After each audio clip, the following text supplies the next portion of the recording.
ابھی ہم تھوڑے سیاست پہ بات کر لیتے ہیں. آپ عمران خان کے پہلے کافی معترف رہے ہیں, پھر کچھ عرصے بعد ناقد بھی ہوئے جب آپ نے سمجھا کہ ہاں اب وہ واقعی یو ٹرن لے رہے ہیں. تو اب تو وہ جیل میں ہے نا, اور ان سے بلے کا نشان بھی چھین لیا گیا. تو یہ زیادتی نہیں ہے آپ کے خیال میں؟ لیول پلینگ فیلڈ نہیں مل رہی ان کو؟ پہلی تو بات ہے میں عمران خان صاحب کا کبھی بھی حامی نہیں رہا. 2013 میں نہیں, 2013 تو بہت پرانی بات ہے. اس زمانے میں تو ویڈیوز بڑی شاذ و نادر آیا کرتی تھی. 2013 میں عمران خان صاحب تو 2018 میں وزیر اعظم بنے ہیں. 2013 میں تو وہ ہار گئے تھے. 2013 سے 18 تک کا جو ایک اسپین ہے میں نہیں کوئی حامی نہیں رہا. بالکل میں تو ان کے خلاف ہو گیا تھا 2013 کے فوراً بعد. 2014 میں جب وہ کنٹینر پہ چڑھے, میں تو پہلے دن سے ان کی سیاست کے خلاف ہوں. یہ جو طرز سیاست ہے, اللہ نہ کرے کہ اس طرح کا طرز سیاست اس قوم میں چلے. میں پہلے دن سے خلاف ہوں. میری جو عمران خان صاحب کے حق میں ویڈیوز آئی ہیں وہ طرز سیاست کے اوپر نہیں آئی ہیں. ان کے خلاف جب مذہبی کارڈ یوز ہوا ہے نا, انہیں گستاخ صحابہ کہا گیا, تو میں نے اسے ریبٹل کیا تھا. سیاست کو تو میں نے کبھی سپورٹ نہیں کیا. میں نے اس طرح کی سیاست کو سپورٹ کرنا ہے جس میں ینگ جنریشن جو ہے وہ بزرگوں کو گالیاں نکالے, ٹھیک ہے, پاکستانی فوج کے خلاف اس قسم کے ٹرینڈ چلائے جائے, ٹھیک ہے, ہر خبر کو بگاڑ کے پیش کیا جائے. ایران اگر حملہ کر دے اس کا جواب میں لیٹ ہو جائے تو گالیاں, جواب دے دیں تو گالیاں. میں تو کبھی بھی اس طرح کی طرز سیاست کو سپورٹ نہیں. 18 سے پہلے تو ٹھیک تھے نا میرے بھائی, میں نے اس طرز سیاست کو کبھی سپورٹ ہی نہیں کیا. میں اسٹیبلشمنٹ کے کندھوں پہ جو چڑھ کے آتا ہے نا, کنٹینر پہ چڑھ کے الیکٹڈ گورنمنٹ کو گرانے کی کوشش کرتا ہے, میں اسے صحیح نہیں سمجھتا. ٹھیک ہے, تو 2014 سے ہی میرا یہ موقف ہے کہ یہ اس طریقے سے جو انہوں نے حکومت گرائی بالکل غلط کیا. 2022 میں وہی کچھ خان صاحب کے ساتھ ہو گیا. خان صاحب کے ساتھ وہی کچھ ہوا جو انہوں نے دوسروں کے ساتھ کیا تھا. انہوں نے بھی غلط کیا تھا, دوسروں نے بھی ان کے خلاف جو کیا وہ غلط ہے. ٹھیک ہے, لیول پلینگ فیلڈ کی بات آئی تو 2018 میں محکمہ زراعت جب سامنے آیا تھا اور نواز شریف صاحب کے ساتھ جو کچھ کیا اور جو کچھ باجوہ صاحب اور فیاض حمید صاحب نے عدالتوں کے ذریعے کیا, اب تو سب کے سامنے آ چکا ہے نا. تو اس وقت لیول پلینگ فیلڈ تھی نہیں تھی. ہاں, تو بس جو یہ کہتا ہے نا کہ اب بھی تو نہیں ہے نا, رک جائے نا, ادھر تو ہم بعد میں پہنچیں گے نا. یہ تو ادھر تو ہم بعد میں پہنچیں گے, ہم سٹارٹ وہاں سے لیں گے.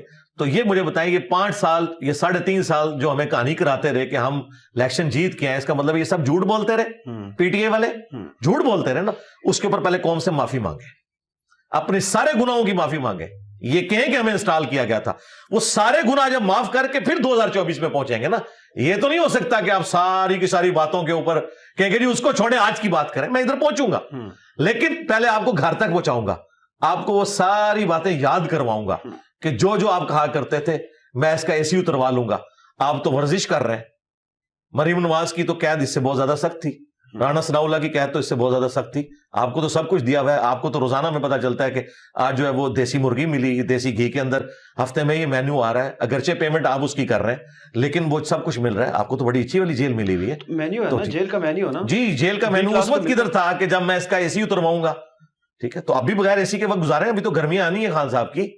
تو یہ میں باتیں اس لیے نہیں کر رہا کہ مجھے خوشی ہے, میں یہ بتانا چاہ رہا ہوں کہ یہ خان صاحب نے یہ سارے کا سارا بیج بویا تھا.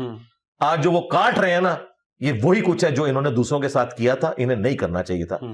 تو میں کبھی بھی اس طرز سیاست کا حامی نہیں ہوں. اب رہا جو بلے کا نشان چھینا, کیا بلے کا نشان ان کی حرکتوں کی وجہ سے چھینا ہے.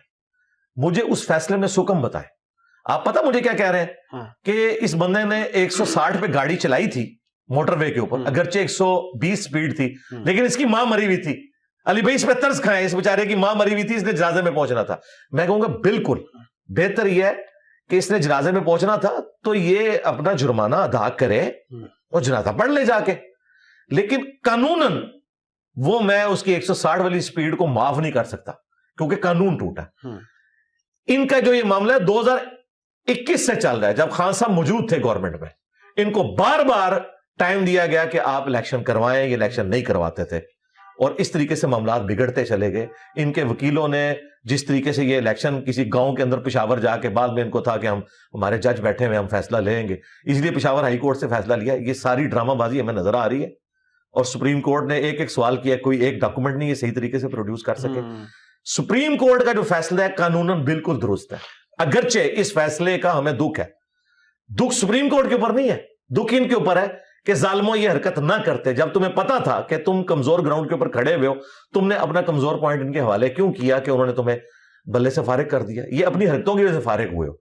کاش ایسا نہ ہوتا, کاش یہ سارا کچھ نہ ہوتا. اب رہا یہ مسئلہ کہ اس طرح کی کمزوریاں دوسری پارٹیوں میں موجود ہیں. تو ان سے کیوں نہیں یہ کچھ لیا گیا؟ ان کے جی پھر ہم وہی بات کریں گے جو نون لیگ کے ساتھ 2018 میں ہو رہا تھا اس وقت نون لیگ کے ساتھ ہی ہو رہا تھا نا. ایک صرف نشان نہیں لیا تھا تو سرکار خان صاحب نے پوری کوشش کی تھی. خان صاحب کی ویڈیوز اگر انہوں نے چلا دی ہیں, ان سے شیر کا نشان لیں. تو خان صاحب پہلے قوم سے معافی مانگے جب وہ کہتے تھے نا کہ میں کہتا تھا ان سے شیر کا نشان لو تو میں غلط کر رہا تھا. تو خان صاحب یہ سب کچھ کرتے رہے, وہ لیا گیا یا نہ لیا گیا وہ علیحدہ بات ہے, لیکن یہ جو دماغ میں ڈالنا کہ شیر کا نشان لیں تو وہ تو نہیں لیا گیا, ان سے لے لیا گیا. تو یا یہ کہیں کہ اس وقت بھی غلط تھا, میرے ساتھ بھی غلط ہوا, میں دونوں کو غلط سمجھا. لیکن یہ تو ریونج ہے نا, یہ تو سپریم کورٹ کو دیکھنا چاہیے تھا نا کہ وہ ان کو بتاتی کہ نہیں, سپریم کورٹ کو آپ کچھ نہیں کہہ سکتے, سپریم کورٹ نے بالکل صحیح فیصلہ نہیں. تو انہوں نے پشاور ہائی کورٹ کا فیصلہ کیوں نل انوائٹ کیا؟ پشاور ہائی کورٹ کا فیصلہ کسی گراؤنڈ کے اوپر ہی نہیں تھا, وہ آپ کے سامنے کس گراؤنڈ کے اوپر کھڑا ہوا تھا. وہ الیکشن ہوئے کہ 16 کے 16 بندے جو ہیں بلا مقابلہ ہو گئے, کس جگہ پہ ہوئے ہیں؟ الیکشن اس طریقے سے ہوتے ہیں. اور پھر وہ جو ڈاکومنٹ سپریم کورٹ مان رہی ہے, تو اللہ کا شکر ہے قاضی صاحب نے لائیو کوریج دکھائی ہے, پتہ چل گیا ایک ڈاکومنٹ بھی یہ پروڈیوس نہیں کر سکے. انہوں نے مانگا یہ کاغذ دو, یہ کاغذ دو, یہ کاغذ دو, وہ آپ کے سامنے. جذباتی چھوڑیں, پشاور ہائی کورٹ کا فیصلہ تو اب تو سپریم کورٹ کا فیصلہ ہے. آپ تو ہمیں کہتے تھے پاناما میں سپریم کورٹ نے نواز شریف کو فارغ کیا تو مان لیں, تو اب سپریم کورٹ کو آپ نہیں مان رہے, ایک جگہ پہ کھڑے ہو. ابھی جو نواز شریف کر رہا ہے وہ ٹھیک کر رہا ہے, کندھے پہ بیٹھ کے آ رہا ہے. جی وہی ہے جو کچھ خان صاحب نے کیا. ٹھیک ہے, ہاں ایک جیسے ہی ہیں دونوں. ٹھیک ہے, یہ عمران ریاض خان صاحب جو کہتے ہیں نا کہ ایک جیسے ان کو نہ کہ ہم ایک جیسے کہیں گے, بلکہ ہم کہیں گے خان صاحب زیادہ برے نکلے کیونکہ ان کا دعویٰ تھا میں ولی اللہ ہوں, اور ہم نے ان کو ووٹ اس لیے 2013 میں ڈالی تھی کہ ہم چوروں سے نجات چاہتے تھے. ہمیں کیا پتا تھا کہ یہ بھی چور نکل آئے گا, ہمیں اس پہ زیادہ دکھ ہے, لہٰذا ان کے جرم کی انٹینسٹی اس سے بڑھ کے. یہ لوگ سمجھتے نہیں. ایک بندہ تو ہے ہی فراڈیا, ٹھیک ہے, امت کو پڑھایا گیا, قوم کو پڑھایا گیا, ٹھیک ہے, ہم نے مان لیا, لیکن جو مسیحا بن کے آیا تھا وہ بھی دجال نکلا ہے. یہ تو غلط بات ہے نا. اچھا یہ بتائیے کہ مختلف حوالوں سے جب آپ دیکھتے ہیں کہ کسی ادارے سے غلطی ہوئی ہے, کسی شخصیت سے غلطی ہوئی ہے, سیاستدانوں سے غلطی ہوئی ہے, تو آپ بڑے کھل کے بات کرتے ہیں اس پہ, تو آپ کو ڈر نہیں لگتا اس حوالے سے؟ ڈر کیوں لگے؟ میں جو بات آپ کے بیانیے کو ریاست مخالف بیانیہ تصور کیا جاتا ہے بہت سے. نہیں, ریاست مخالف, اس وقت ریاست کا بیانیہ یہ ہے کہ ڈیموکریسی کو پروان چڑھنا چاہیے, یہ بیانیہ ہے. یہ ریاست کا بیانیہ ہے یا نون لیگ کا بیانیہ ہے؟ نہیں, ریاست کا آنے دیا جائے. نہیں, ریاست کا بیانیہ ہے. اچھا ٹھیک ہے. ریاست نے کب کہا ہے کہ ہم نے الیکشن نہیں کروانے؟ دیکھیں یہ سارے یوٹیوبرز فیل ہو گئے نا, چند دن رہ گئے. یہ لوگ پہلے دن سے کہہ رہے تھے 8 فروری کو الیکشن نہیں ہوگا, میں کہہ رہا تھا الیکشن ہوں گے. ٹھیک ہے. فوج کبھی یہ گناہوں کا بوجھ اٹھا ہی نہیں سکتی. کیوں کہ یہ ساری گالیاں فوج کو پڑیں گی. وہ کب چاہیں گے کہ یہاں کوئی ڈمی پرائم منسٹر بیٹھا رہے یا کیئر ٹیکر بیٹھا رہے اور لوگ کہیں جی اصل حکومت فوج کی ہے, تو فوج جو ہے وہ یہ اکانومی برباد ہوئی, فوج کا قصور ہے. وہ تو چاہیں گے جلدی جلدی کوئی آئے اور وہ اپنے کندھوں کے اوپر یہ بوجھ اٹھائے. تو دیکھیں الیکشن ہونے والا ہے, تو یہ بیانیہ اس وقت یہی ہے کہ الیکشن ہونے چاہیے. اب رہا نون لیگ آ رہی ہے, جی نون لیگ آ رہی ہے, مجھے بھی نظر آ رہا ہے جس طرح مجھے 2018 میں نظر آ رہا تھا. میں نے 2018 کے الیکشن سے پہلے ہی لیکچر میں کہہ دیا تھا مجھے نظر آ رہا ہے خان صاحب آ رہے ہیں, سب کو پتا تھا. یہ اسی طریقے سے ایک چیز ہی ہو رہی ہے. ٹھیک ہے. اچھا صادق و امین کی جو ٹرم ہے وہ ہماری آئینی اس طرح آپ کو پتہ ہی ہے شک میں ہے, تو کیا صادق و امین تو ہم کسی ایک عام آدمی کو بھی کہہ سکتے ہیں, لیکن چیف جسٹس صاحب بھی کہتے ہیں کہ نہیں کہہ سکتے. یہ نبی مہربان صلی اللہ علیہ وسلم آئین میں نہیں ہے, آئین میں نہیں ہے, یہ ڈکٹیٹر نے بعد میں شامل. ٹھیک ہے, آئین میں نہیں ہے. یعنی آپ کا جو الیکشن کمیشن ہے وہ آئین نہیں ہے, آئینی ادارہ نہیں ہے. نہیں, یہ جو شک شامل ہوئی ہے نا یہ بعد میں ہوئی ہے. ٹھیک ہے, ہاں پہلی بات یہ ہے. ٹھیک ہے. اور دوسرا یہ ٹرمز نہیں یوز کرنی چاہیے, میں تو پہلے دن سے ہی ساتھ میں ہوں. لیکن ہم کسی بھی ہم راہ چلتے بھی کہہ سکتے ہیں کہ جی وہ بڑا کھرا آدمی ہے, بڑا سچا آدمی ہے, ایسا نہیں یار. بات یہ ہے کہ یہ ٹرمز ہیں اس وقت صادق اور امین. ٹھیک ہے. اور آپ جن کو کہہ رہے ہیں نا ایک کھرا آدمی ہے, امین ہے, میرے نزدیک تو جو مذہبی پیشوا ہیں وہ بھی فراڈی ہیں.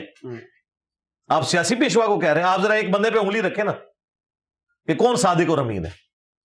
اتنی بڑی ٹرمز نبی علیہ السلام نے یہ اس وقت اپنی ٹرم منوائی ہے جب آپ نے اعلان نبوت نہیں کیا تھا, اور آپ کے سیاسی لیڈر توبہ کرنے سے پہلے کیا کچھ تھے اور بعد میں بھی کیا کچھ ہے وہ بھی ہمیں پتا ہے. لیکن سراج الحق کے بارے میں تو کہا نا ایک ہی بندہ ہے پورے پارلیمان میں. ہاں جی, سراج الحق صاحب کے بارے میں تو اتفاق ہے سب کا.